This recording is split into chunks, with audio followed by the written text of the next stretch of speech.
I've lived 1,000 lives. I've piloted 1,000 souls. I've killed and fought at night just for another role. This is the Happy Jacks RPG Podcast, a roundtable discussion that's a mix of friendship, humor, unbridled enthusiasm, and tabletop RPG topics sent in from around the world. Just for another role.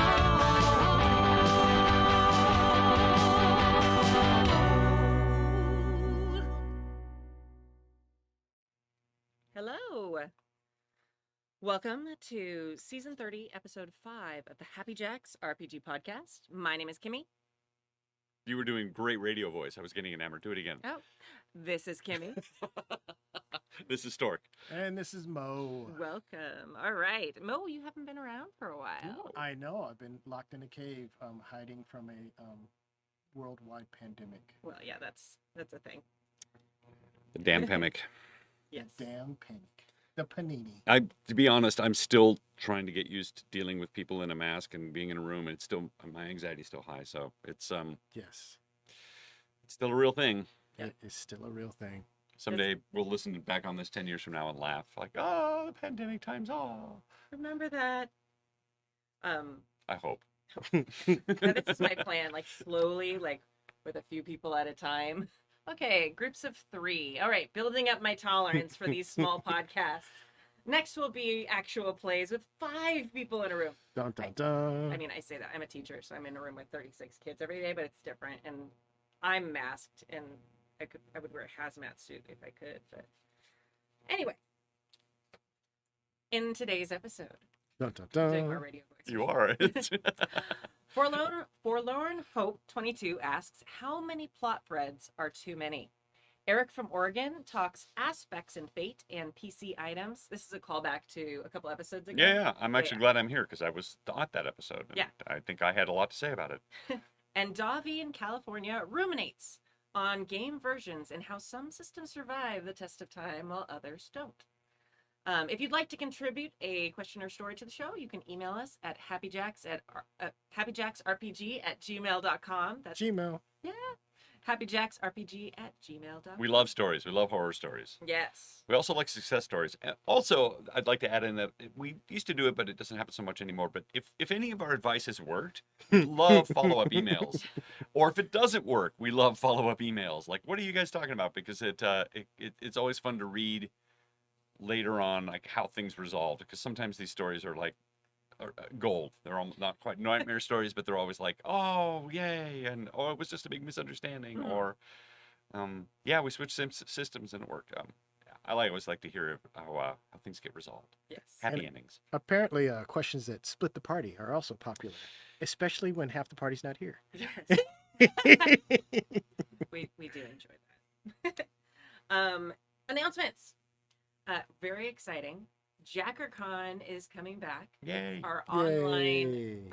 fan run, mostly convention, but a bunch of hosts run games and playing games and stuff too. It's totally free. We're planning it this year for July 22nd through 24th. DT Pine started that all those years ago. So many years ago, yes.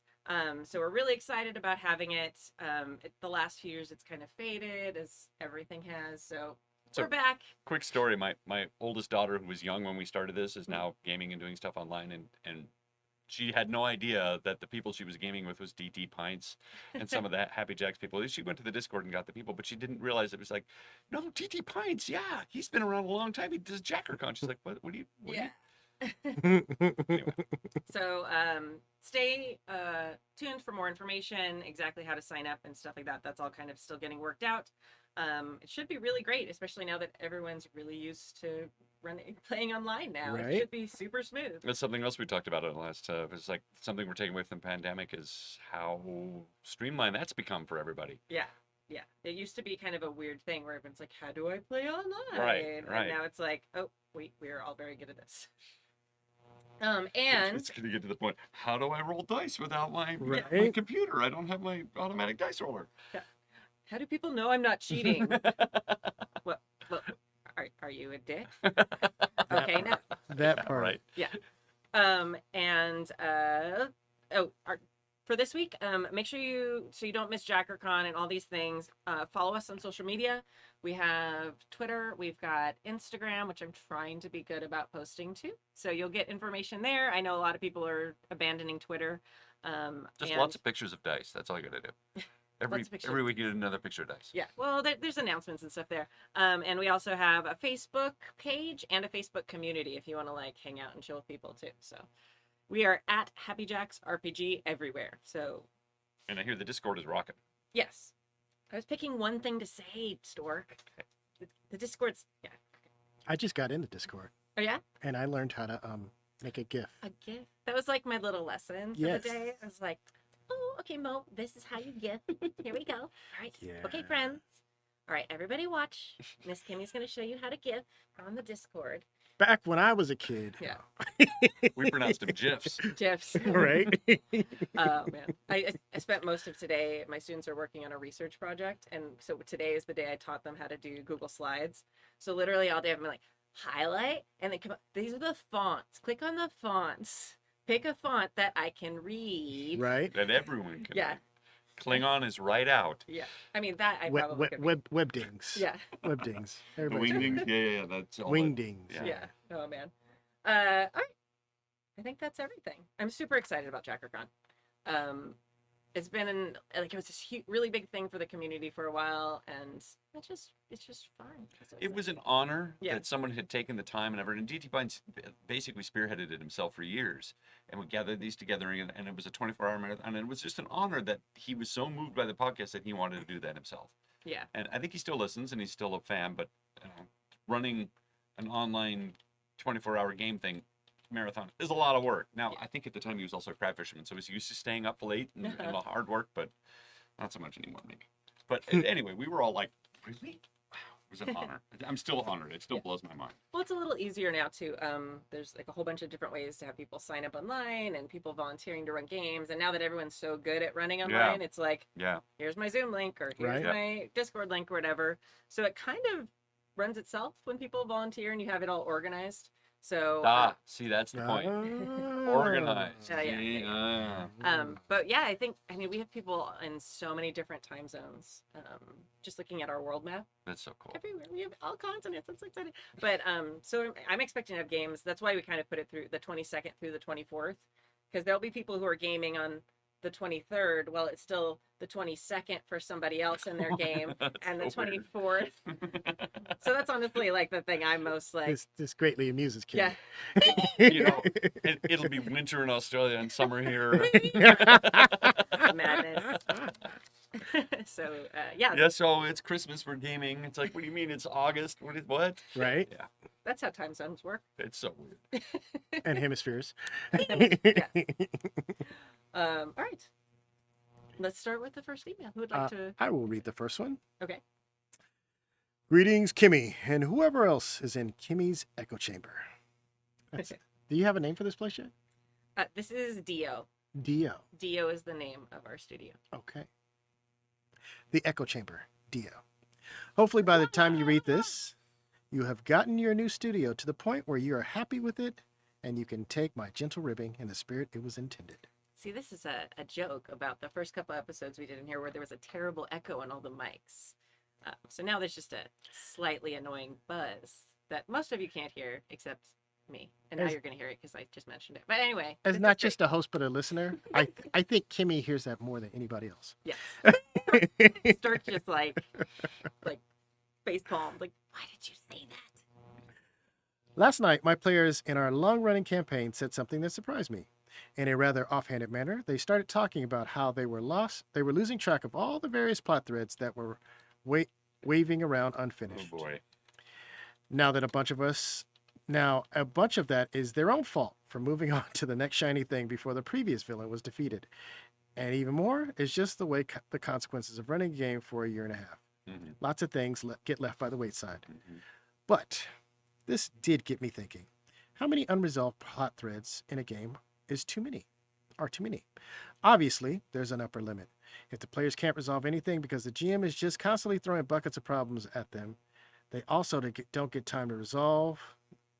That would just lead to frustration. On the other limit, a game with only one thread feels railroady to me. It's a proclamation by the GM. This is what you're doing today. Get to it! I personally feel that having a bunch of possible paths to adventure and problems to solve makes the world feel more alive and gives the players more choices and thus more agency. However, I refer back to my players losing track of all the things that were going on. Maybe I've overstepped and have just produced a confusing mess. What do you think? I'm aware that the number of acceptable threads is going to vary greatly depending on the length of the game being played. A one-shot won't have time for more than one possible problem. Untrue. And 10-session games probably have time for a main storyline and one storyline per character. But for a long-term campaign, how much is too much? Thanks and love, Forlorn22 on Discord. I don't think there's a numerical value you can attach to this. In fact, I think that's unfair. I don't think you can say there's 6 isn't just enough and 8 is too many. Because it depends on the size of the plot threads and even the type of game that you're running. We've suffered this in the vampire game.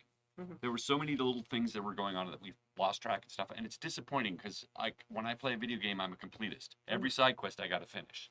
Every main quest I'm going to get to, it eventually gets to the point where you just can't do it alone, or you need help and it takes too much time and then you abandon it. But I hate having the plot threads just hanging there. I want to find them. And then I have to go back and do them with them. Personally, I think that if you start throwing in more than 2 or 3, especially if your players have abandoned them or forgotten about them, you're doing them a disservice. Because I almost think the GM at some point needs to remind them or have some sort of way to remind the players, because they get caught up, they follow a thing, and you need to remind them that, there's this other event you guys maybe skipped over. I don't think it's fair to say that 3 is not enough and 6 is too many. I think it really is going to depend on the type of game you're running and how many people you have. There's maybe a caveat to this, which is if all of your players have a backstory thread that's left hanging, it's almost unfair to the rest of the players to peruse those threads to their end, because it leaves the other players without anything to do. But you have to be careful how you do that. You have to make sure that everybody can help the dwarf find his hammer and regain the kingdom, and then you guys can go help the elf find his bow to reclaim his kingdom, and then you can go help the human find his fork to reclaim his pub, or whatever it is. Humans are boring. You know what it. I'm saying? I know it. Everybody knows it. Right? See, I'm actually going to disagree. Good. And Like that. And I don't know if I'm disagreeing, but I don't necessarily. I need more of the tone at which things were said, because I have been a very sensitive GM before, and I have heard things that maybe were said in the spirit of fun and taking them seriously. And so, you're doing your best. You're coming up with all these ideas. You're being all the NPCs and the bad guys. You're being tactical. You may have maps. You're trying to bring all the threads together all at the same time, and then you hear a rather offhanded remark. What did your players think of this? Yeah. I think that's where I would actually start, because it's like dating. Some people think dumb jokes are, the worst thing, the kiss of death, and other people, they like dumb jokes. So That explains why I was single for so long. everybody has to find their someone. And then so it's possible that people want to play games where they're kind of going on a mission and squirrel, they see something else and they chase the other shiny. And some people might also be self-aware enough to realize this is what they do. So, like what Stork and I were having a conversation off mic earlier. Sometimes you have to figure out what game you're playing, and I think it's a rather new convention in the last 5 or 6 years, but ask the PCs, the players, to add something to it. I think Yeah, I agree. Like you have to give the players some agency in adding and contributing to the story. Like it's collaborative storytelling. Yeah. And I like that point, and I like that addition to it. Like you can't be so focused in on, okay, I can have 4 active plot lines that Right. then you start rejecting the things that the players are contributing. Right. Absolutely. Right. And that, I don't know, on the scale of one plot line to Lost the series. Or is there Oh my god. it even depends on your players too, Yeah. like how Yeah. into that they are. I bring up Lost because my husband loves that show so much, and I tried watching it once, and I think I had the exact same thing this email is about, where I got really into, there was a black horse that appeared just miraculously on the island in Right. one spot. Right. I'm a horse girl. I'm like, oh, it's a magical black horse. It Right. it symbolizes something. It means something. And like it's there, and like this one character seemed really moved by its sudden appearance, and it was like a flashback, so it was part of her backstory. And it never showed up again. It was just an homage to Black Stallion, which was Yeah. also on an island. Right. I don't know. It was so annoying. I was like, I became very invested in this thing, which, like you said, Mo, like I think was probably someone's like, we'll throw in this weird thing for once. No one will care. It'll be Right. great. I'm pretty sure that's what Lost did. Is they wrote themselves in a Yeah. corner, and then every week they had to write 100%. themselves back out of it. This was like season 2 or something. Though. It was like way early on, before they'd painted the entire room except the tiny 2-inch square they were standing in. Well, that's a Yeah. great analogy. I Yeah. like that. So Well I like played. watched, and I was like, okay, horse.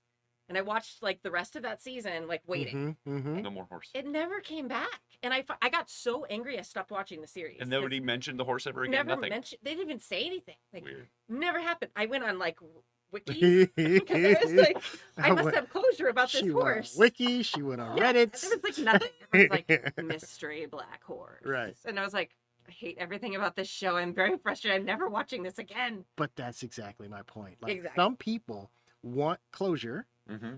and some people want to get into a game and they just want to like not be at work, not be a parent. You know, they just want to like have adventures. Yeah. And And maybe only one adventure. It's like, come on, stop wandering off into the swamp, Frodo. Let's keep moving forward. right. Or even more complicated is people are more like casual or easygoing about things, except for the one plot line they Right. connect with. Right. Like I couldn't tell you anything else about any of the other things that were happening in Lost. Oh, they're on an island. They're trying to get off, Yeah. and there's a black horse there Right. that miraculously appeared.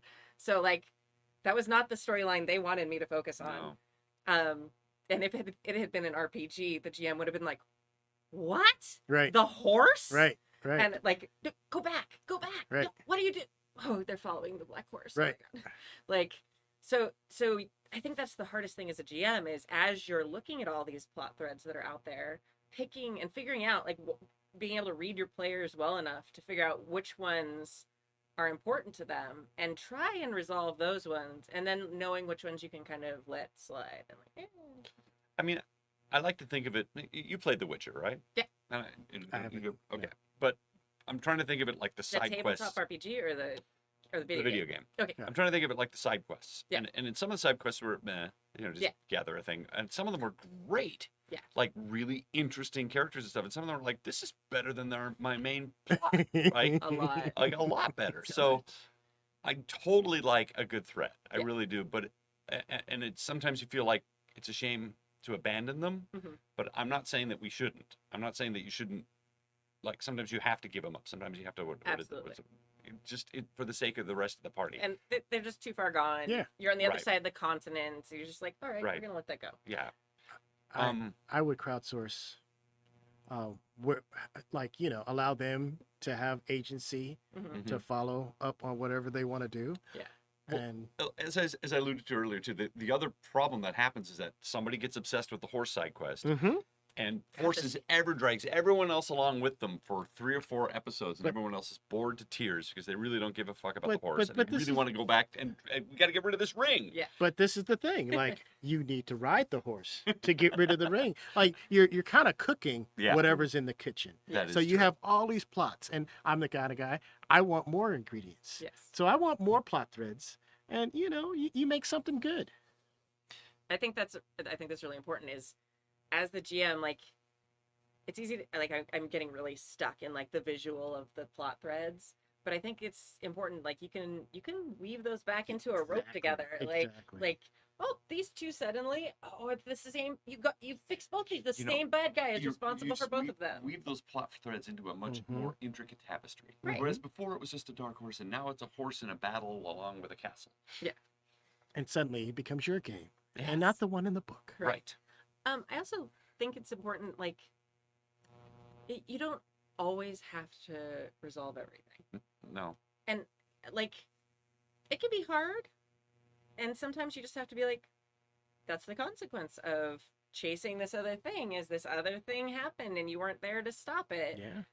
If you really want to get them back on course, then have I don't know, a timed element where, oh, this is gonna happen. Oh, look, there's a big explosion on the horizon that Mhm. I wonder what that is. Yeah, or even a Deus Machina, like the messenger comes up and says, "Oh yeah, remember that person you left waiting on the bridge for information? Yeah, they're still waiting. Yeah, or they got captured and now Right. the bad guy has the Oh, information right, they were yeah. going to give you. We forgot about that." Yeah, so there's ways to kind of pull them back in if you're not able to weave everything back together too. And sometimes it's just that's the consequence of their being distracted by the bear or whatever it happens to be.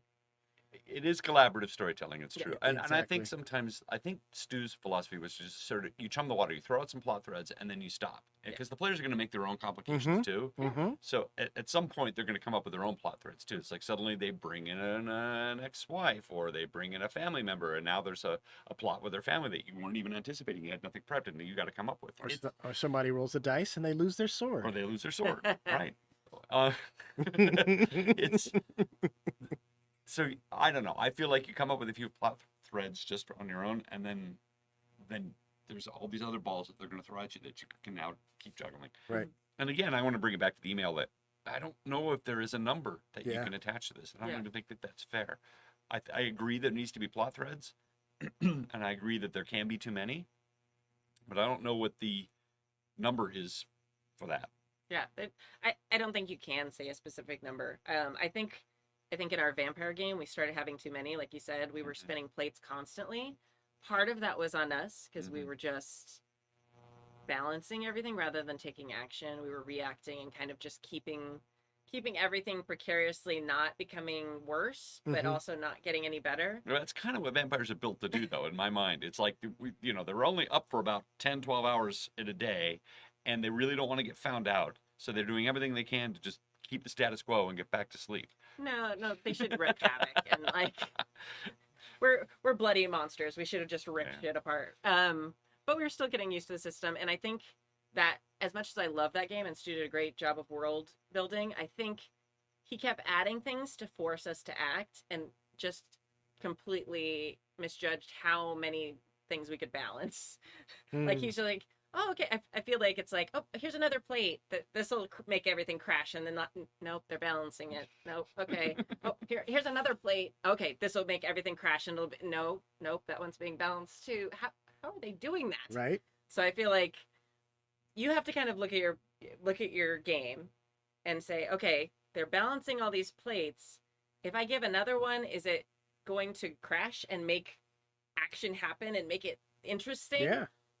Or are they just going to add one more thing to what they're trying to balance? And if that's the case, if you're seeing that they're just continuing to kind of spin their wheels and not do anything, I would try and wrap up some of the things you've already given them. Exactly. And like, okay, these two plates, oh, these two people were murdered. Okay, it's the same person. Oh, you caught one. Oh, those plates are gone. Look, Right. 3 plates left. Right. And kind of like simplify. And I think one of the issues I had when running a campaign was you need those peaks and valleys. You know, you really want people to kind of get worked up over something, and players want a sense of resolution. Yeah. And if you don't give them that sense of resolution, people are just going to be like, all right, now this game is more stressful than my real life. Yeah. It's Like watching I a have to movie. do more homework for this How to mad are keep you up. at the end of a movie? There's no resolution. You're like, I sat here for 2.5 Right. hours and you never result. And you telling me I got to come back in 18 months to watch the second half? It's a foreign French movie. They don't resolve anything. Nothing happened. I feel cheated. Yeah. Yeah. And so I ran a fantasy hero campaign many moons ago, and it just fell apart after like 9 months, Mhm. of everybody showing up every week, and we were all Wow. young and didn't have kids, but you know, and years later, somebody was like, you just had all this stuff going on, Mhm. like It was overwhelming. it was overwhelming, Yeah. and so give them some wins.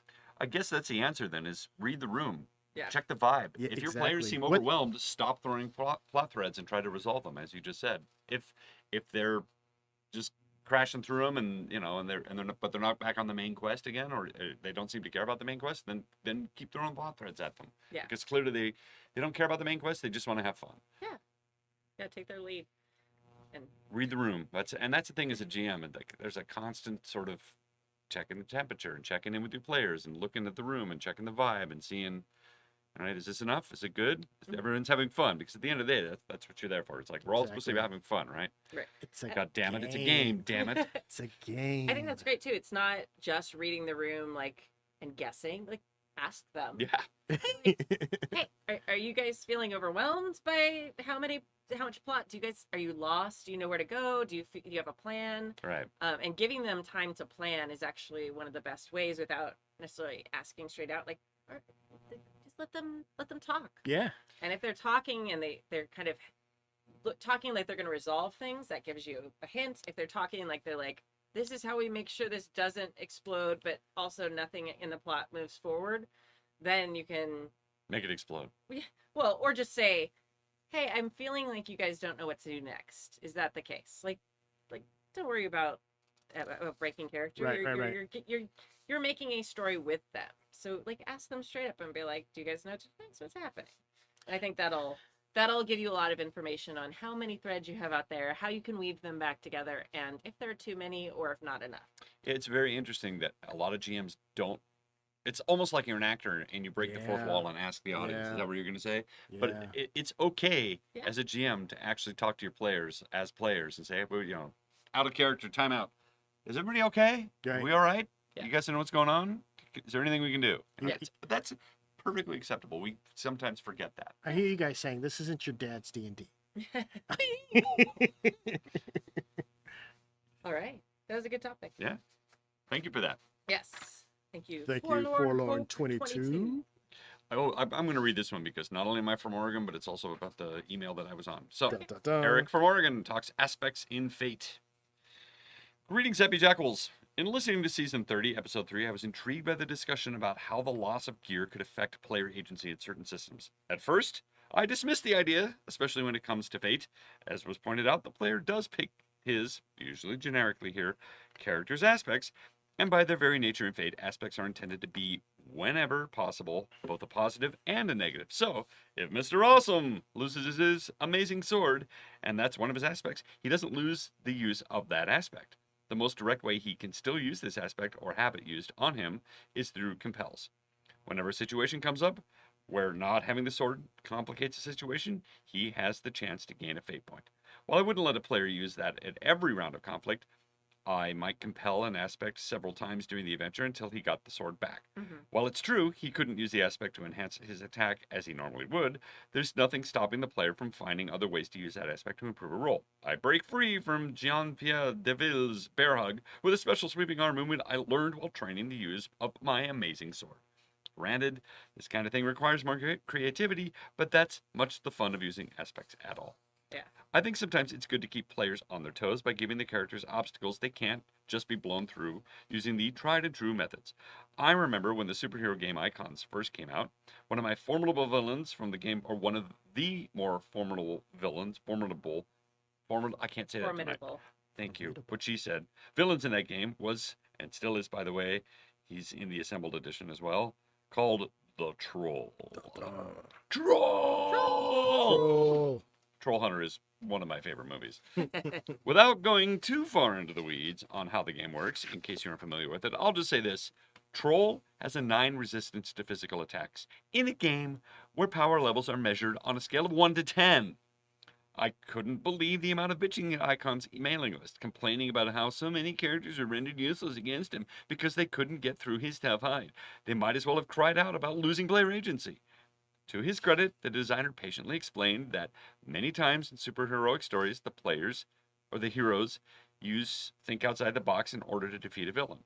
This is why he designed the troll, as he did. I think the same applies with losing gear. What is the Rocketeer without his rocket pack? Sure would be interesting to find out, if only for a short time. If he does wind up being useless, I can't help but wonder if that's more due to lazy storytelling than the character himself. I can't think of a game system where that wouldn't be the case. Keep up the podcast. I've been listening Great. since your early Great. days. Keep up the great Oh, keep up podcast. the great podcast. I've been listening since the early days, somewhere around for season 1, episode 4, if memory serves. Y'all rock. Woo. Blind Geek, a.k.a. Eric from Oregon. Awesome. Somebody's taking this podcasting stuff seriously. Hey, I'm gonna take the compliments as they sound. I'm Hey, not gonna leave out the words that say that we're Exactly. awesome. Come on. you didn't write it. Yeah, you bring up very good points, and you're really right. This is about how this works in Fate. I thought we talked a bit about some of the other systems. Like I know in D&D, at least at 4E, you were really dependent on your magic items to optimize your character. You weren't ineffectual, you just weren't as good, and oftentimes you needed to be as good and streamlined as possible in order to make the encounters as designed work. Yeah. And if your +5 Vorpal sword was gone missing, you're no longer you can't do the job well because that the whole encounter is designed around you and your magic items. Yeah. I'd push back on that just like, and I thought about this a little bit more after we had that discussion the other day. For D&D, you don't make your character around those items. Those No. items are things you get as you go. Yeah. So it's like, okay, it's not player agency if I give you something and then I take it away. And I take it away. It can annoy you. Yes. It could be like, I used to be a rock star and now you fucking made me a roadie. But but I feel No, that's like, true. yeah, I feel like in D&D specifically, like unless for some reason you let everyone pick a magic item to start as part of, a higher level campaign or something, it's a little different than in a lot of systems where people put points into getting a specific item or the aspects. And it's true. People are upgrading magic items all the time. Yeah, It's like, yeah. my +6 Vorpal sword. Screw that. Yeah. I'm driving that one. Yeah. Suddenly the weapon you've been carrying that has this Yeah. amazing backstory. Oh, fuck this shit. Okay. Yeah. Right, need that one. right. Like in video games when you're like, oh, break it down for parts. Okay. Yep. I get attached to them though. I'm Yeah, like, I know. I'm just gonna put it on my wall because it was really good to me. Your bank chest with just like all the old weapons that are not worth anything anymore, but you're like, no, love I can't throw them away. Yeah. Or some of them just look really cool, so you use them anyway because they Yeah. look better than like the upgrade is dumb. I like this one. Yeah. Anyway. I think the Rocketeer is a really interesting example Mm-hmm. because we do think so much. Okay, the Rocketeer, his power is that he flies, but like he was saying about the aspects, like no, the power of the Rocketeer is he's a pilot. Like he's a really great stunt pilot, but and that's why he was able to use the jetpack. So I love the example about, oh, you can still use an aspect like I use a sweeping motion that I learned using my weapon. Like that still counts it, and it gives you the same bonus as if you'd had the weapon. Yeah. So I think if you're going to pull that as a GM, you need to make super clear, like, hey, this is how you can still use this. Like your weapon's gone right now because you got kidnapped, and they're not going to let you keep your giant sword when you're kidnapped. Right. But hey, if you when you inevitably break free, because this is an RPG and you're supposed to have fun, like this is how you can still use this aspect. Here's something to start thinking about now. I've always been a big fan of, as a player, of thinking outside the box and coming up with creative solutions to ordinary problems. Like in Stu's last game that we were playing, we lost some people and such, and I think Stu kind of was trying to make it easy, but I ended up using spoilers. I ended up levitating a guy, and then they shot them over the staircase, right? Which is a different thing than just all right, we charge up the stairs, which is what 90% of the time you do. Yeah. You kick down the door and you charge in.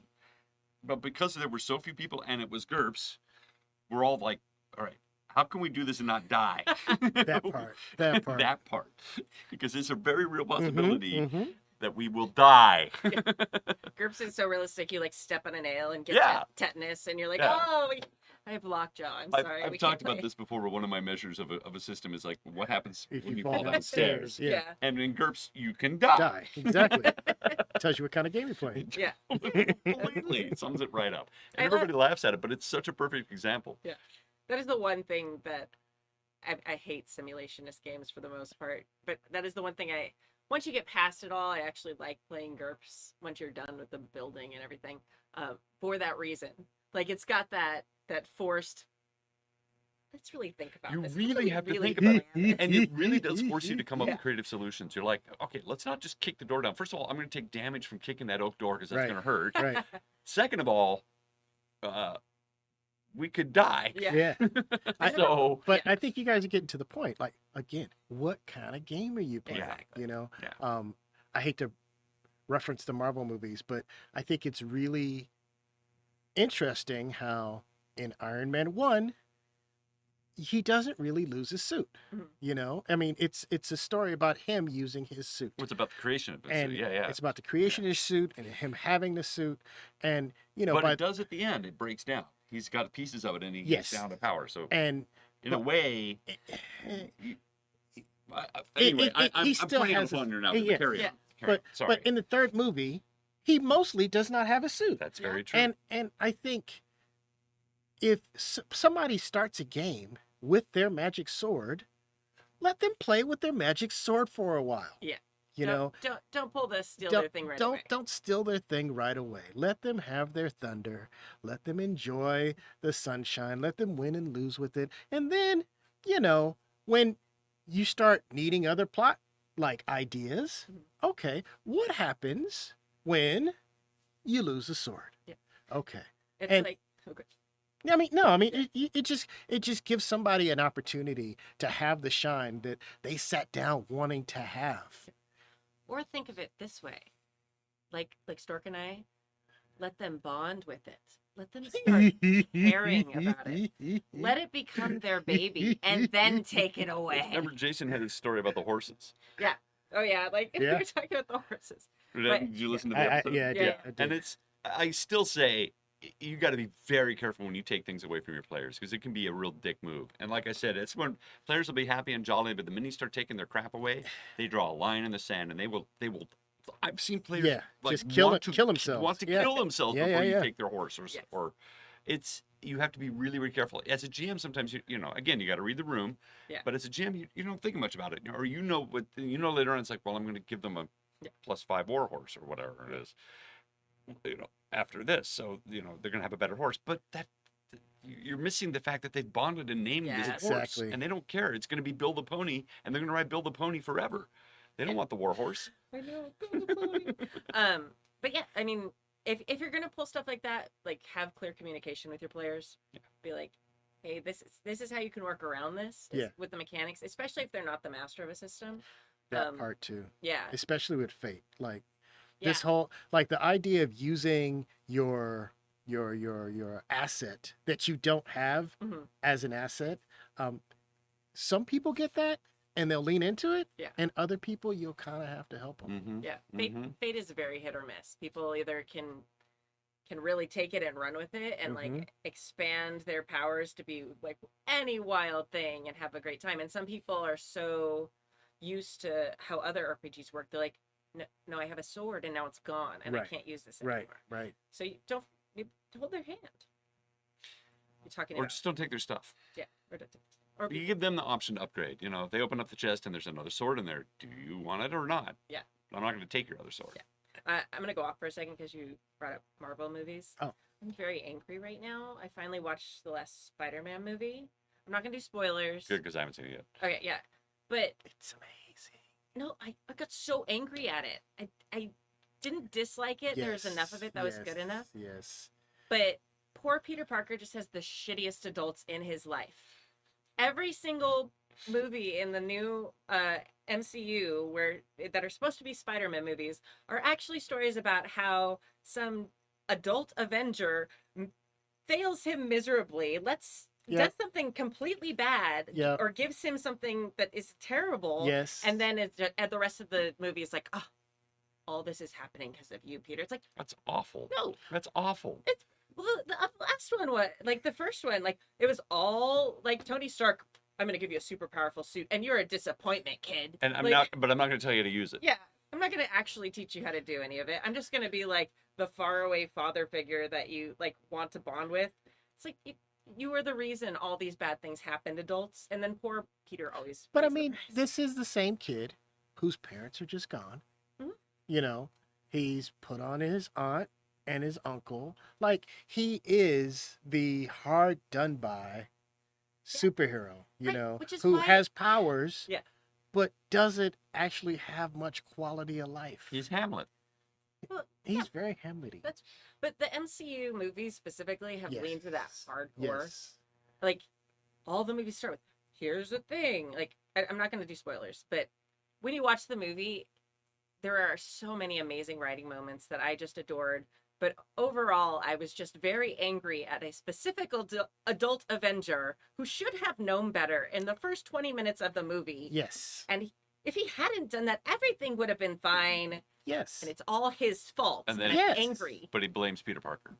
Yeah, everybody does. The Well, whole movie, they're just like, because he's Peter Parker. yeah. But Well, that's rough. You it's know, still- I every mean, adult that- has that- failed him. His That's rough. his greatest nemesis in the entire comic books is J. Jonah Jameson, who constantly calls him a villain, even though this Spider-Man supports the whole newspaper. see, I'm going to get super deep. I'm going to say that Peter Parker's greatest nemesis is capitalism. Yes, absolutely, And absolutely. like the fact that despite being a genius, like he can never make any money. The poor guy. You're like, I feel like at some point you should have invented a small tech company Yeah. to fund your. He does in the comic books. I know. Eventually, Yeah. depending on which Which one you're comic talking book? Yeah, about. because there were like 5 of them at one point. Well, yeah, there's still Spider-Man, only Amazing Spider-Man. Spider-Man's. Yeah. Now that's been taken over by Batman. There's like 15 Batman comics running, but And anyway, Flash. And, so yeah. I loved it, and I will definitely watch it again. But that's like the biggest flaw. Like you look at it and you're just like, no, that But adult. at least you had a reaction unlike Eternals where you're like, No, Eternals. I got very angry at. okay. All right. So, I yelled at my husband was like, "Shh, the kid's sleeping." this is garbage. Oh man, like Angelina Jolie, warrior goddess, nerfed in the first. Yeah. They took her stuff away. They took her stuff away, and her stuff was Yeah. like her abilities and her Yeah. self-confidence. Yeah. Oh my god, I think I'm yelling into the mic. I'm sorry, I'm gonna calm down. So next I was week on very the upset. Happy Jack's Marvel podcast. It just- No, because all of this stuff ties in. It does. it It does, does. I'm yeah. kidding. I'm I mean, kidding. Yes. I'm an old comic book fan. I haven't read comics really since the 90s, so my knowledge stops between the 70s and the 90s. But Yeah. I have kept up on most of the major storylines. Because and I'll say this about comics is that you can read about a storyline or something, and you're caught up for years because they will chase those storylines for 5-6 years before they Mhm. resolve them. Yeah, and actually, you don't know it, but No Way Home has a lot to do about losing something. Yeah. So it's very interesting. But Stuff. stuff. So yeah, And- it's available now. I should be able to buy it and watch it because I don't want to go to a theater. No, you can rent it. That's why I watched it the other Yeah. day. It's on. Marvel. Yeah. I think No. you have to rent it. It's You know, not yeah. on Disney we watched it on Apple Plus. TV. It's I don't, not, is it on Disney it's Plus? not now? on Disney Yeah, Plus. no, yeah, It's a you have to Sony rent thing. it. So I think it's on Amazon and all the Yeah, things. Sony stuff. and you can watch it, and there's really amazing moments. Like some Okay. of my favorite Yes. moments. I still of haven't any. seen Spider-Verse either. That was another thing. That. I know. The best You're one of judging all me. of I can them. feel it. It's like Feel you judging me from all the way over there. best. I know. I'm judging right here. I know. The soundtrack for that one is just chef's kiss. And All right. there's a great example of how you take a lot of plot threads and tie them all in together as one, Many. Yeah. right? And they all come And- together in a no, happy bow. but they don't. Yeah. Most of them are not resolved. Yeah, but it Ooh. also like it kind of doesn't matter. And it's okay. yeah, it's okay. It's absolutely okay. And that's part of like the lesson he learns in life. is, Exactly. Like, hey, like you can't always wrap everything up Yep. in a perfect bow. Yep. And all the adults will betray you. No, Even the your, adults even your own act- selves. The adults in that movie, for the most part, are actually very Okay, cool. good. Like, What? Yes. Yeah. No spoilers. Yeah. No.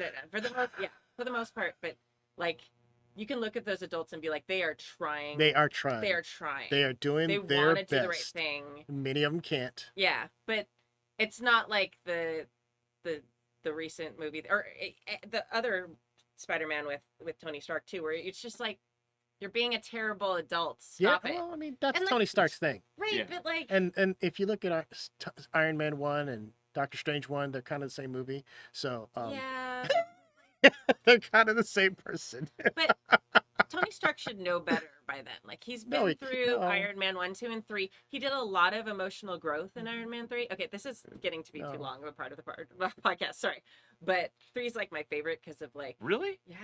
Mm. It- 1 is mine, but 1 is fantastic, but 3 really. but I always gets- love origin stories, Yeah. But and it was my childhood brought to life watching all that happen. I'm like, go watch it, and then we'll talk about it another time. Yes. And you'll be like, I know exactly what you're talking about. And Okay. You should have known better. oh, I'm pretty sure I know who you're talking Yeah, about, immediately. but I don't want to Like immediately. because it's made the trailer. I kept waiting for like the. Okay, there's gonna be a thing that explains No. this ridiculous. No. No? No. No. All right. I I'm think just that angry. thing comes out on Friday. Yeah, I just want to do like. Yeah, you know what? In the Doctor Strange movie, some of that might actually get resolved. Yeah, I think so, but it was just. You just stare at it and you're like, It's right there. I wouldn't even do that in an RPG with a character I wanted to die. Like, why would you make that choice? Anyway, Milk, buzzing. Sorry. Mailbag 3. Mailbag 3. So I'm trying to fix the thing. All right. Mailbag 3. Davi in California. Hi. Hey all, those of Poxy and Mary. Ooh, I And like- Mo too. I like that. Poxy Yeah. Mary. Hey. I got the reference. Yeah, I'm not a Mary wife anymore, but close enough. Love listening to the revamp of the show. While saddened by the concept of Stu escaping to have a life outside the studio, it did get me thinking about the revisions or / versions of classic games. I don't think Stu's actually outside the studio. It better not be. He's still in the studio. I mean, that's creepy because then he's like hanging out in my backyard. I don't know. Oh, outside this studio. Yeah, sorry. I was just kidding. That's a That's bad what I joke. was going to. It was a terrible joke. At what point is it a version just to make it better? Fix problems. Makes more money selling version splat books. For example, I was a diehard hero / champions fan for many, many years. I was very excited by that. The So first- was I. Yeah. The first couple books built well on each other. We used them for several years until we hit 4th edition. There we settled in, much to the dismay of several folks' college careers. Oof. And probably ran with it for around a decade. Ah, the sweet memories of youth, frolicking across the fields of a 12-hour gaming day, nary a care in the world. I'm exhausted after 4 hours now. I remember doing 8, 12-hour marathons for sure. We'd break, get food, come Yeah. back, game some more. Stu is saying he doesn't Crazy. have the stamina he had when he was younger. Yes. Okay, It's crazy. let's move on. Yeah. 5th edition Hero came out. It clarified / rewrote a lot of the rules. While some of us were grumpy about the change, it became what I've run for folks for the past 16 years or so. It's not my favorite. I feel it got a bit too wordy and clunky, but it was still the same system for the most part. When 6th edition came out, though, it was just too many things changed, and it pretty much killed any desire of mine to continue the game. The elegance and nostalgia were gone, and instead it felt like a bloated corpse of my beloved genre, and the energy required to teach a new version just left me empty. It's very dramatic, but It is. It's I get that. beautiful. I totally understand where he's coming from. Yeah. Me too. In contrast, let's take a look at the most popular loved, hate, codependence game in the world, D&D. I like the codependence. Yeah. I started playing back in the 80s. I played every version since then. I felt lukewarm about 2nd edition, but meh. 3rd was a giant shot in the arm for the game, and in many ways swarmed the halls of gaming cons. 3.5 was a good cleanup, though publishing complete new books seemed a bit excessive in my humble opinion. The 4th edition D&D came out. Nerd rage was mighty, and the Pathfinder folks went off with their beloved mechanics, hunched over the rules in their darkened caves, whispering, "Precious." Well, I could understand the viewpoint. I did play 4th edition for a bit, and even managed to have a lot of fun. Mostly because I loved the people I was gaming with, and they were fun. It had its flaws, and it definitely split from the prior edition on many levels, but it still mostly worked. Then 5th edition came out. It seemed to do very well. A certain angry dungeon master commented, "They are selling nostalgia." I can see that view, but honestly, the system seems so much cleaner than anything in 1st or 2nd that I think that assessment is kind of off. So, we have two systems within a decade of each other. One has lost a lot of its fan base over the years, Heroes, while the other one had an upswing in the market with its change, D&D. Is it complexity of systems, marketing, or just the fundamental of actually talking with fans and play testing with a variety of groups to keep in touch? Idly curious about what your viewpoints are on this, especially with the age ranges between Stork and, Oh. well, everyone else on the Oh. group. Ouch. Oh. Oh. Long live and drink prosperously, Davi from Boulder Creek, California. I probably gamed with Davi at a Dungeoncon Ah. many moons ago, back in the 1st and 2nd ed days. Yeah. He's a fan of Hero, and you're a big Hero? Yeah. Up in the Bay Area too. So I had so many thoughts on this, so many emotions. And I think I just want to start with the overwhelming concept. When we were young, we had lots of time to read game books. And everything was new. And we didn't, well, I didn't have responsibilities. And so when a new game book came out, I bought it and I read it. Mm-hmm. And then we played it for And friends. Let's try this game. and we tried it, you know, and like there was a certain point where I had all these games on my shelf and I had read them all. That's not today. I also used to memorize songs that came on the radio because I fell in love with them and they defined who I was. And then I got to an age where I didn't memorize the songs anymore. Or even listen to radio. I might have liked the song, but I didn't. The words just didn't imprint on my brain. And I think you almost get to a certain age where you don't want to learn anything anymore, you know? And you're like, all right, this works well enough. Maybe I don't need the new thing. Like for me, I was out of the hobby for about 12 years. And when I came back in, everybody was talking about 5th ed coming out and all this other stuff of D&D. And I was just like, I read 1st ed, I read 2nd ed, I read 3rd. I don't know if I'm reading again. Right. And everybody's telling me how fun and fantastic it is and blah, blah, blah. And I just, you know, where's the time? Right. Besides, you have a system that you used to play that you still know that you're comfortable with. Why don't we just run that? Just because it's older doesn't mean it doesn't work. It means it's broken. If you can get your friends to play it, Right. it's like any other game. Yes. So I don't know. That and you know, I've designed a game, and I'm thinking about coming out with a 2nd edition because it gets out in the world and people play it, and you know, it's like any other piece of art. You know, you can create it. And then you send out in the world, and they'll tell you what it is. Or an operating system, and you realize, Whoa. that wasn't clear. Yeah. Ooh, there's a That's hole not there. I work in IT. You're I'm treading too close to the. too close to work, Sorry, man. sorry Too close to work. We can talk 'cause my computer's been hard blocking for the last couple of weeks. Again, too close to work. But you know, there's just a certain point where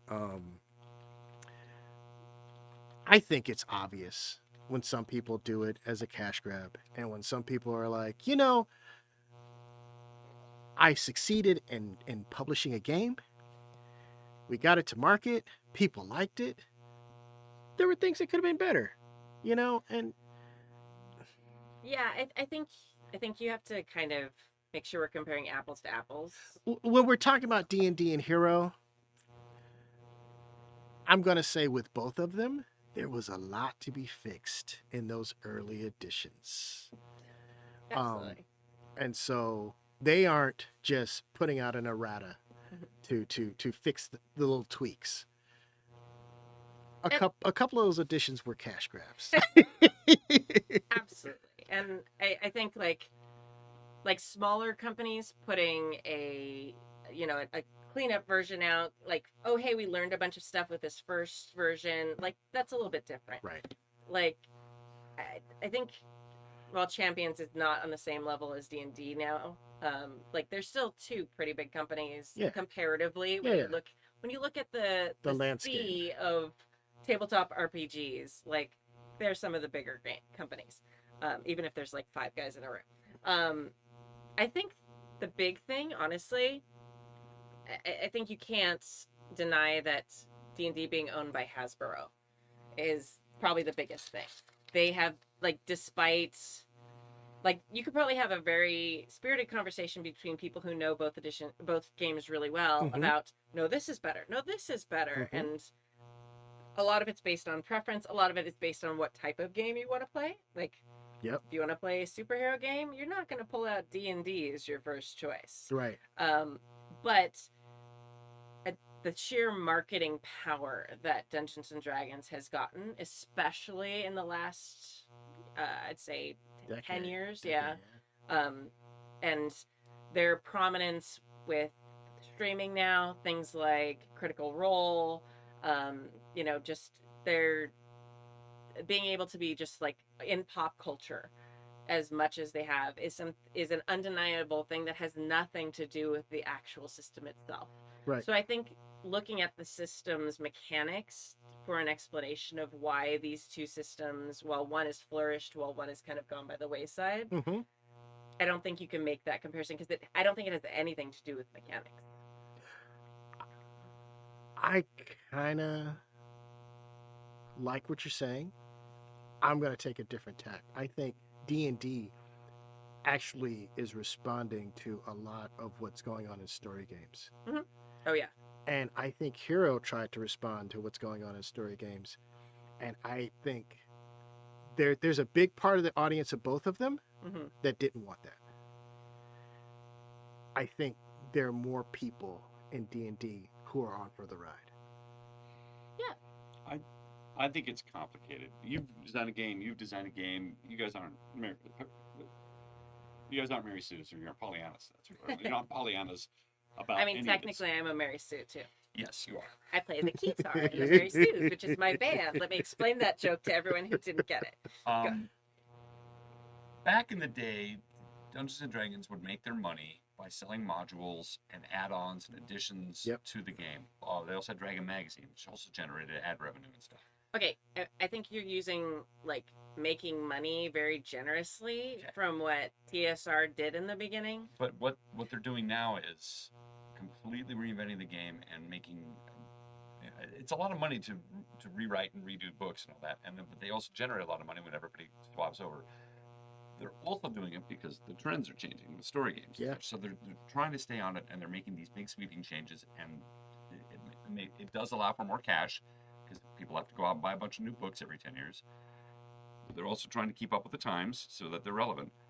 I think that somewhere in there that they need to maybe take a lesson from Traveler or take a lesson from Hero, which is your books or Savage Worlds is great. Your books work. The system's fine. You don't need to fix it.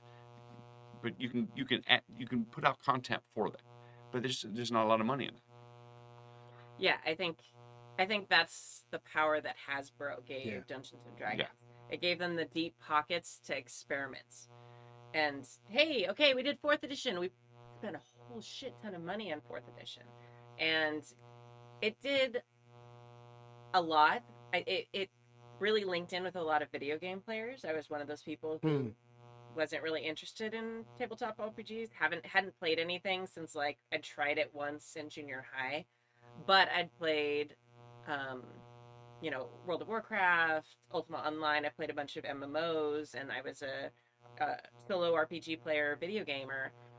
And 4th edition made so much sense to me. Yeah, even the party build-up. Yeah, exactly. It's just like WoW. Exactly. I just sat down, and that first combat, I was like, oh, we have a cleric, we have a DPS, and we have a tank. Got it. I know exactly what to do right now. I even had little cards. It was like, oh, this is like my spell bar. Here you go. So I think it brought a lot of people into the hobby.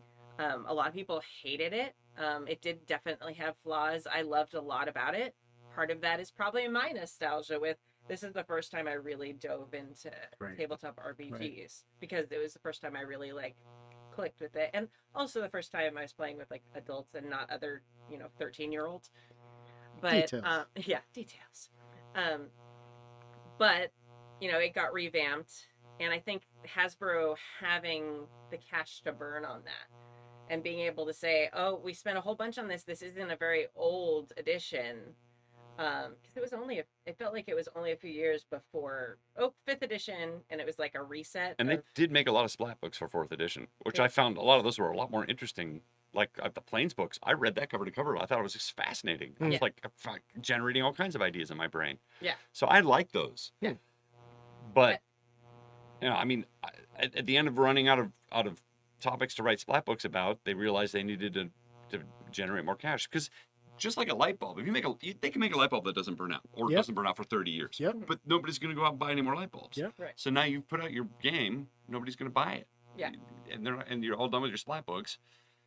Now where do you go? And now Hasbro's looking at them like, we got a bunch of investors who need to get paid. Where's our bottom line? Yeah. You need to keep it. Okay, so now they reinvent the game, and it's a balancing act, because they do want to make a game that works, and they want you hooked on the game, and they want you to play it, but they also need to make money, because it's a business. At the end of the day, they have stocks that need to get sold and investors that need to get paid off, and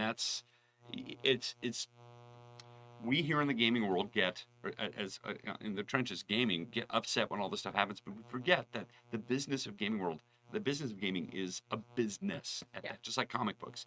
And sometimes decisions are made that make no sense to us, because financially they need to do it. Otherwise, the company's going to go away and your game won't exist anymore. Right. So The planned obsolescence of RPGs. it's just, the reality is, it is a business. And we all live in that world, and we have to understand that. Yeah. And it sucks sometimes when every 10 years you have to go out and buy a bunch of new books. Yeah. Let's take Hero for an example. We were talking a bit before, like Hero, I don't know how many people that play it anymore. Those that do have stuck with an edition, and that's it. That's their thing, and this is the edition we play, and we're not budging, and that's fine, because it works. Yeah. As we said. But it's not very supported. I don't see a lot of splash. I don't see Critical Role playing Hero. I don't see any. I don't see a lot of podcasts devoted to Hero. Well, It's not a big juggernaut like D&D, and there's not money behind it. There's not a business behind it. And is it a dead system? It's not. Maybe. It's a good system. It's a great system. well, I think you brought up a really good point. They're in Critical Role. We know them. Abria, a lot of them. Matt Mercer's been on ours, so this is not disparaging to Critical Role, because they're a business as well. Like, you probably won't see a big competitor to D&D on Critical Role, because they're sponsored by Dungeons and Dragons. So Again, this is just business. This is the way things work. exactly. So, and they're doing great, and they have a fancy studio, and they do have all these amazing things because of their partnership with Wizards of the Coast and Hasbro and Dungeons and Dragons. So that's one of the things that Dungeons and Dragons has just nailed and done so well. They support the communities. Yeah, well, they support the communities, but they also have moved into the new era of marketing. Yeah. And it's not about putting ads up anymore. It's about getting influencers. That's right. It's about Come sending to the store and learn how to play Adventures League. No, it's about, here's a beautiful Dungeons and Dragons set with a special scarf just for this one edition. We're going to send it out to a bunch of people who have a lot of followers on Instagram. They take pictures of themselves with it, and everyone suddenly is hyped about this D&D item and wants to go get it. And we're going to get really awesome people who are also well known to be writers on this. So they've really been able to, and a lot of these people are my friends, and I love them, and I think it's great because they're making a living at it. But it's undeniably a really great marketing strategy. And it's about, if all the big streamers are posting about D&D, even if they're not in a D&D stream at the moment, if every time there's a release, there's a few weeks of hype with all these really well-known people getting special gifts, getting fancy dice, playing it, getting an early edition that they can tweet out, little hints and like morsels from to build up the hype. Then when they launch their go-to stream actual play of this, whatever adventure or splat book or whatever it is, then there's already that anticipation. I mean, they've basically taken the model that Apple and iPhones did, Mhm. where it was like, okay, we're going to go wait for 12 hours in line to get the 1st Mhm. edition of this iPhone. And that's what companies have to do now. And so many RPG companies haven't come to that Or they realization, or they don't have the scale. yeah, they Well, don't have well, the the money. funds. Yeah. Yeah. It's expensive because a lot of times when people are like, hey, I got this beautiful thing, some of them are getting it for free. But a lot of the influencers I know, they get paid. Mm-hmm. It's like, But even the upfront cost of making and packaging the one collecting the game and getting the scarves made and Yeah. packaged printed is a lot of money. Yeah. that a lot of people just don't have up So front. much. What I'm hearing Kimmy say is D&D is growing the pie, Mhm. Yeah. and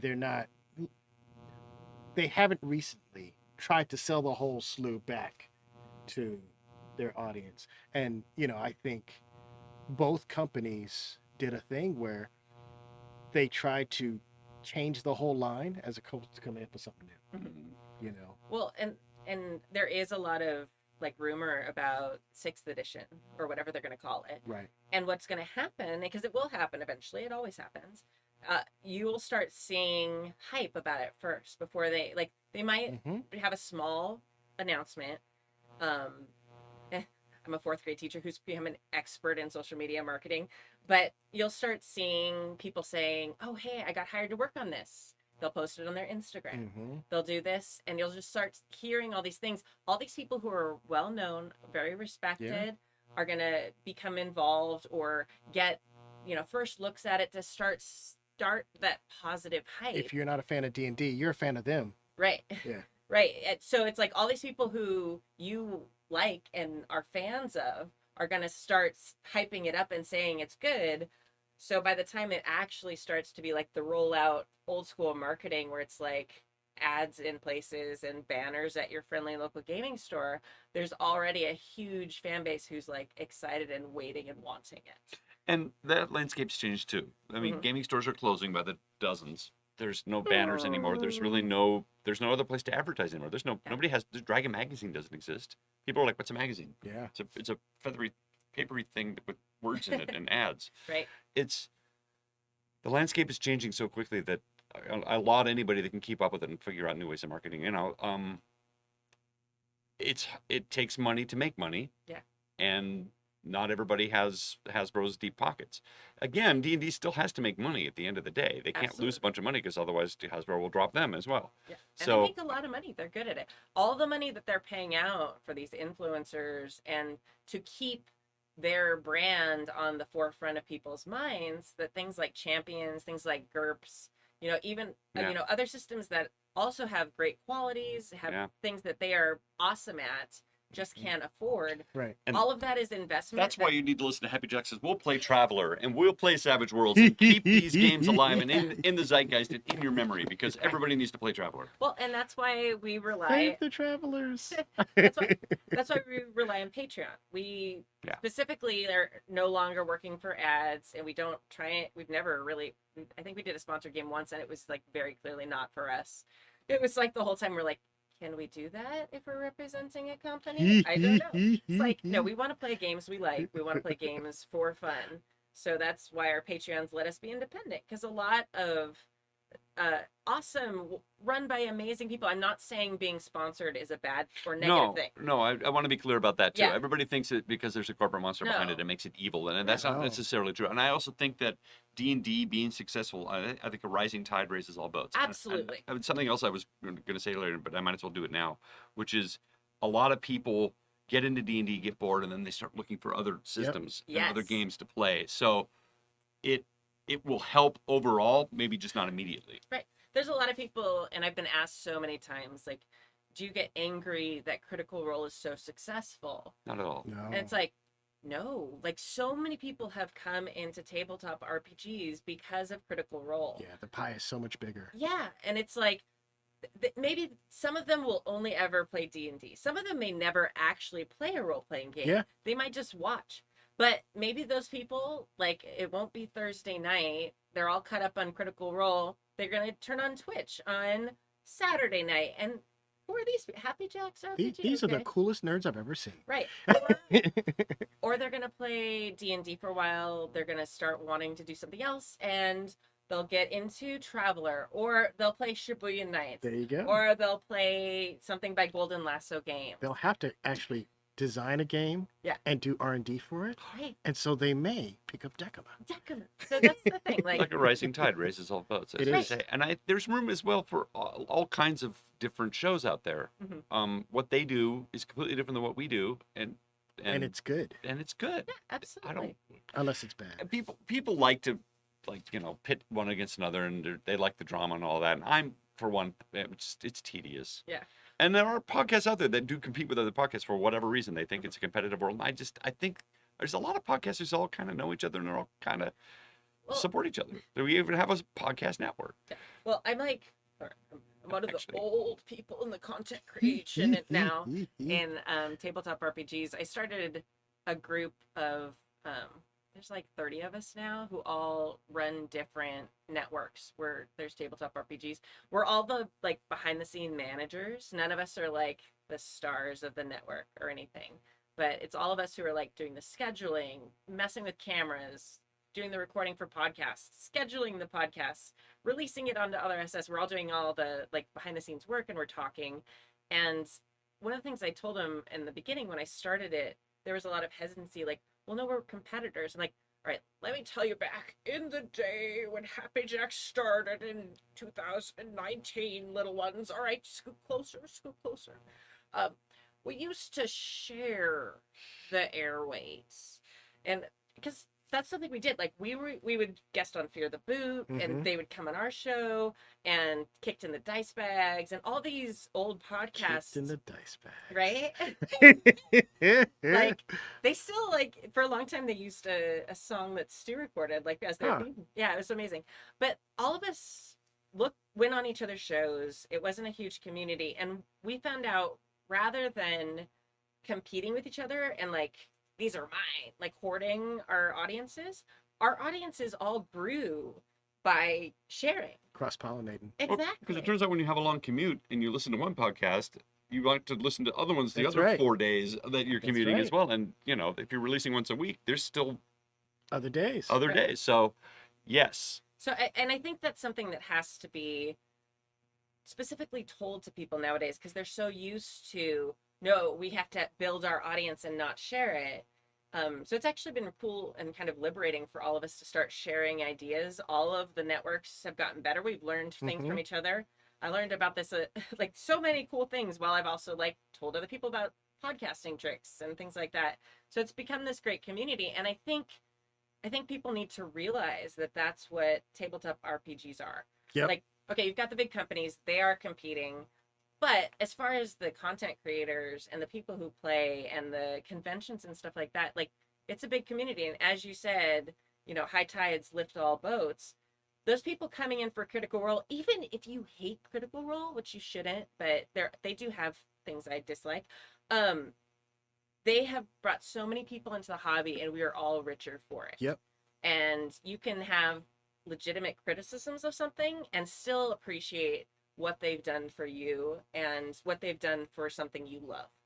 And I'm a little drunk, and that's my happy Miss Kimmy moment for the end of If you this look at podcast. this, if you look at, just to drive the point home, and Yeah. after this we're going to wrap up, but if you look at something like Broadway or even the movie industry, Broadway's probably easier because it's smaller. Everybody that works on Broadway knows everybody else. The stage managers, the costumer, they all know each other. And if somebody's costume breaks down, they run across the way and they get shoes from somebody to come back and save the show. All the actors know each other. They all hang out together. They all in shows together. It's this one big giant community. And yes, perhaps theaters are competing for the dollars, but eventually what happens is somebody sees the Music Man, and then next week they go and they see Hadestown. And then They realize they like theater. and so everybody's Yeah. so when all the shows are successful, everybody's successful. All of these people are working. None of the people that are in the shows hate the other shows because they all know each other. It's a big community, and the movie industry is kind of the same way. You've got actors working on different lots. All of the people behind the scenes, we jump from lot to lot, show to show, place to place. We all know each other. Yeah. It's a big community, and if you start saying, I hate that person, I won't work for them anymore, suddenly your world gets very small. You start burning bridges and you start not. It's not it's not smart, but it's also just not good for anybody. No. It gets tedious, it gets old, and you get who needs that in their life anymore? And at the end of the day, there are more people who don't know anything about RPGs than there are people who know anything about RPGs. Absolutely. At the end of And the day, you go to see a show and you're entertained by Yeah. the show, and it's awesome. You don't need to know how There are more how people. the witch flies. There are more people that don't know what a podcast is Right. than there are people who listen to podcasts, and That's we true. should all be ambassadors. Yep. For these hobbies. Yes, I was listening to a podcast that's a very boring podcast about statistics of podcasts for podcasters. Boy, So that's so meta. Is it It's- called It's a podcast. Simply Podcast? Simply it's called The Feed, Oh, the but feed. it's basically like a podcast for podcasters to get the latest data about podcasting. podcasting. Yeah, it's very meta. But they were saying that like It's just since not the pan- available in any podcasting. It is, but Stark is very amused by my nerdiness. No, just the meta-ness of it all. I'm sorry. Carry It's on, okay. please. But they were talking about how, especially in the last couple of years, because of the pandemic, I think it's like 60 or 65%. I listened to it like 2 weeks ago. Of people have listened to a podcast, and Mhm. it's something like 89 or something like that know what a podcast is, Yeah. even if they haven't listened to one, which is so wild that Yeah. it's so different than just a few years ago, even. So I think things People have a lot like of time on their hands. yeah, well, recently. and things like Spotify, and the fact that the big change was a few years ago when Apple put their podcasting app as a default Right. on Everybody's on phone, iPhones? desktop. Yeah. yeah, you didn't have to go into iTunes specially and find it anymore. Or they were like, podcast app, what's that? And then they found it. So I don't know. And what's also helped, again, all right, this is all marketing. Well, after this, we'll wrap it up. But That's like, fine. for example, people have gotten really into the true crime podcast, and it had their minute, right? Yes. And maybe there still is, but what it did is it made everybody aware of podcasts in general, and everybody's going out and finding things in their oeuvre Mm-hmm. that they like. Yeah. And so, the word podcast is not only up on people's radar, but now that they're like, well, I don't particularly like true crime because I want to be able to sleep at night and not think that there's somebody outside my window. I'm going to go play D&D. Yeah, no, it's exciting, and I think especially the last 2 years, the ability for people to connect over large distances and Yeah. kind of rethink how they can be creative in a Yep. communal way is Yep. really interesting. Whether that's with podcasts or streams or all these things, I think if we really start to look at it, and I think long term it'll take a while to see that there are going to be some cool, creative, artistic benefits forced by the hardships of the last, and the challenges of the last few years. Hopefully they stick around. Hopefully those challenges are behind us. Soon. All right. Back to live gaming. Back to live gaming. All right. I Hoot, think hoot. that's it. Yeah. That was a good deep discussion. I don't know if people will like it. It's a big behind the curtain. And, Yeah. I think that if you're listening to a podcast, sometimes it's kind of fun to see how it's done and maybe some of the stuff that are out of it. Yeah. I was always fascinated, like with Star Wars, not necessarily with the story, but how they did that. Yeah. It's always fun to look at like how that was achieved. I'm endlessly fascinated by behind the scenes stuff. Yep. Endlessly. And this is all stuff like I'm constantly thinking about with Happy Jacks. So. Yeah. All right. Well, thank you for joining us for season 30, episode 5 of Happy Jacks RPG Podcast. My name is Kimmy. I'm Stork. I'm Mo. Please remember to follow us on social media. We're at Happy Jacks RPG, all one word, everywhere. Twitter, Instagram, Facebook groups, everywhere. I even see us on YouTube. Yeah, we're on YouTube. We're absolutely on YouTube. I made a TikTok. There hasn't been anything there yet. Every time I see one of our things on YouTube, I call it up and give it a thumbs up. Yeah. Give us a thumbs up on YouTube. Give us a thumbs up Helps on the YouTube. algorithm. Yeah. Well, follow us on whatever social media you prefer so you can get updates on cool stuff that's happening. Jackercon. You'll get information when episodes are released on our podcast feeds or when we're live or if we've got cool things coming up. Not mentioning MeWe specifically. Damn it. Now I did. You just mentioned. I- In not mentioning it, try The not to think of a purple cow, and Ah. that's all I can think of. The chat room tricks me. Okay. All right. All right. And I think today we're going to leave you with a song. Renaissance Fair is still going on. Oh, yeah. So If you're local, come see us. Come say hi. Seek me out. Come say hi. Yeah. Somebody the other day came up and very sort of nervously said, "Hi, I'm so and so. You're a stork. I've listened to the podcast. You guys have done me a lot of work. Thank you." And I'm like, "Great." Darren, I think his name was. I don't know. Yeah, he messaged me on Twitter. He's like, "Are you gonna be at fair?" I'm like, "No, I'm sorry, I'm not there this year." It's very cool to meet you. And again, please come and introduce yourself. We might be busy, and sometimes we might seem like we're rushing off, and it's usually because we are rushing off somewhere. But it doesn't mean we don't want to see you, and it doesn't mean we're trying to be rude. It's always awesome to interact with everybody. I love it. Yeah, so that's the Southern California Renaissance Pleasure Fair, Mhm. and it's going on for 4 more weeks, I think. 5 more weeks. 25 more weeks. It's on. You can look up Ren A lot. Fair, and it's there. I think it's renfair.com with I no think E the at the end. 21st and 22nd is the last weekend. And performing there is a band that I used to belong to called the Merry Wives of Windsor. Yeah, so we are playing today in homage to Fair is a song called Sailed On by the Merry Wives of Windsor, and you can find them at mwow.net. I also wrote this song. I really like it. Yeah. All right, we'll see you all later. Bye. Bye.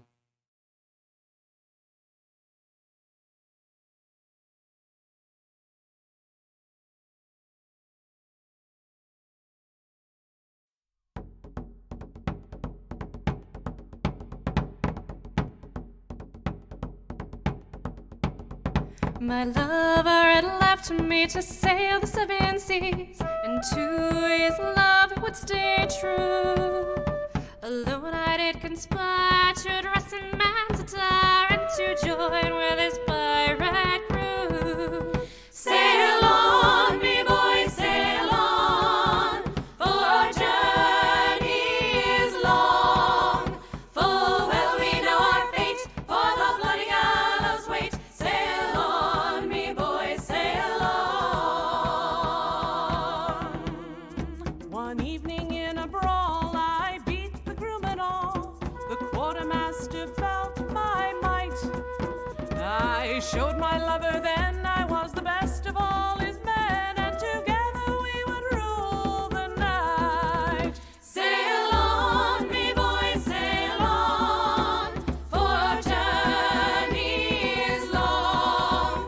Full well we know our fate, for the bloody gallows wait. Sail on, me boys, sail on. Hand in hand we rode the tide, we pillaged far and wide.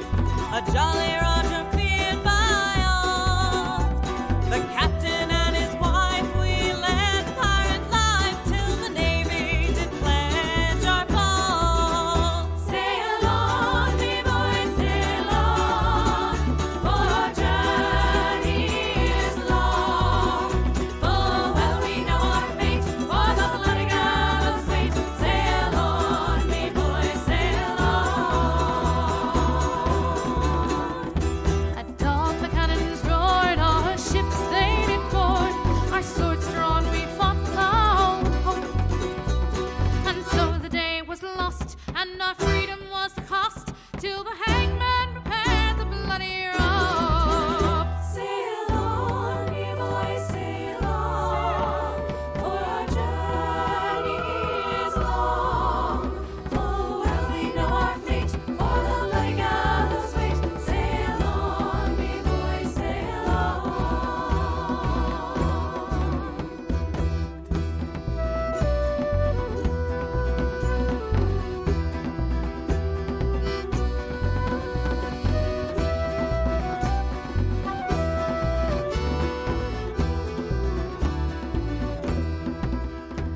My love met his doom, but the child within my womb forced the fools to spare my life.